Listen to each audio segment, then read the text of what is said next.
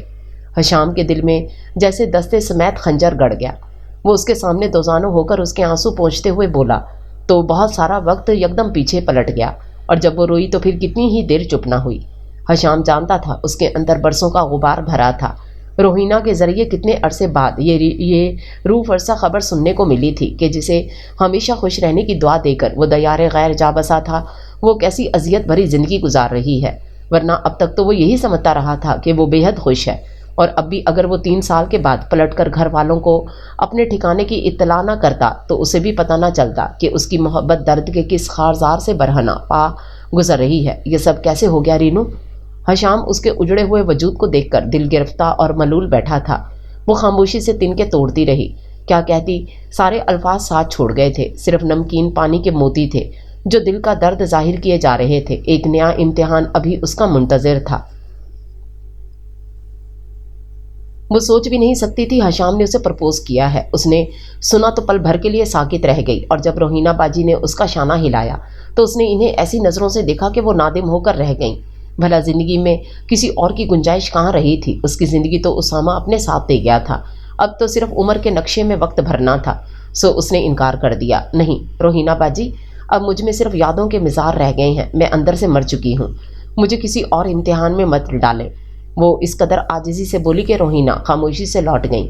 اگلے روز حشام اپنی محبت کا کاسہ لیے حاضر تھا کہ وہ اپنی رضا کا سکہ ڈال کر اسے غنی کر دے، مگر اس کی نہ ہاں میں نہ بدلی، حتیٰ کہ بات میں بیمار اماں تک پہنچ گئی، اور ایک روز انہوں نے اسے بلا بھیجا۔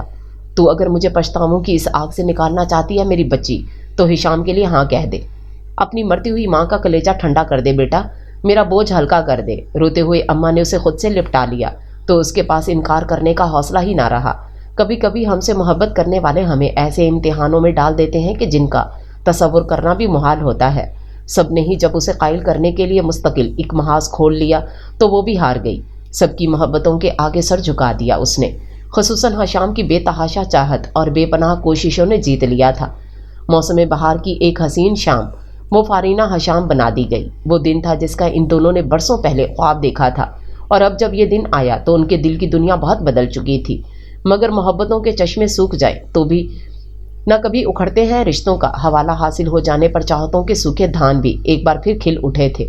وہ دونوں بھی دوبارہ جی اٹھے۔ حشام نے اس کے لیے فارینہ لاج بنوایا تھا۔ جب وہ اس میں داخل ہوئی تو بے اختیار اسامہ اور علی ولا یاد آ گیا۔ علی ولا کا ایک ایک گوشہ اس نے بھی تو یوں ہی دکھایا تھا اسے جیسے اس وقت حشام اپنے ساتھ کسی گھر کا ایک ایک کونا دکھا رہا تھا۔ آنسو آپ ہی آپ نوکے مسرگاں پر آن اٹکے، جنہیں باوجود کوشش کیے وہ حشام سے نہ چھپا سکی۔ وہ بھی اس کے دل کی حالت سمجھتا تھا، تبھی دھیرے سے اپنے شانے سے لگا لیا۔ میں جانتا ہوں رینو کہ ماضی کو، وہ بھی اس قدر حسین اور روشن وقت کو بھلانا آسان نہیں، مگر اسے یاد رکھنے سے بھی تو کوئی فائدہ نہیں ہے۔ وہ نرمی سے اسے سمجھاتے ہوئے کہہ رہا تھا، پلیز خود کو سنبھالو، میں تمہارے ساتھ ہوں۔ یہ دعویٰ تو نہیں کرتا کہ تمہیں گزری ساعتوں سے زیادہ خوشیاں اور سکون دے سکوں گا، مگر میری چاہتیں اور محبتیں کسی بھی طرح کسی سے کم نہیں۔ پلیز ایک بار میرا اعتبار کرو۔ اس کا ہاتھ تھام کر اس نے بڑی محبت سے کہا تو فارینہ کا دل یکدم بھر آیا اور بمشکل اس نے دل میں جلتے یادوں کے دیے کو پھونک مار کر بجھا دیا کہ گزرے وقت کو بھلانے کے سوا چارہ بھی کیا تھا۔ یوں بھی حشام کی محبت اپنا دامن واقعی اس کی منتظر تھی، جس سے نظر چرانا اس کے اختیار میں نہ رہا تھا، اور اس کی چاہتوں کی چھاؤں میں گزرتا وقت اسے یہی کہتا رہا، کیوں اٹا ہوا ہے غبار میں غم زندگی کے فشار میں، کیوں اٹا ہوا ہے غبار میں غم زندگی کے فشار میں، وہ جو درج تھا تیرے بخت میں وہ ہو گیا، اسے بھول جا۔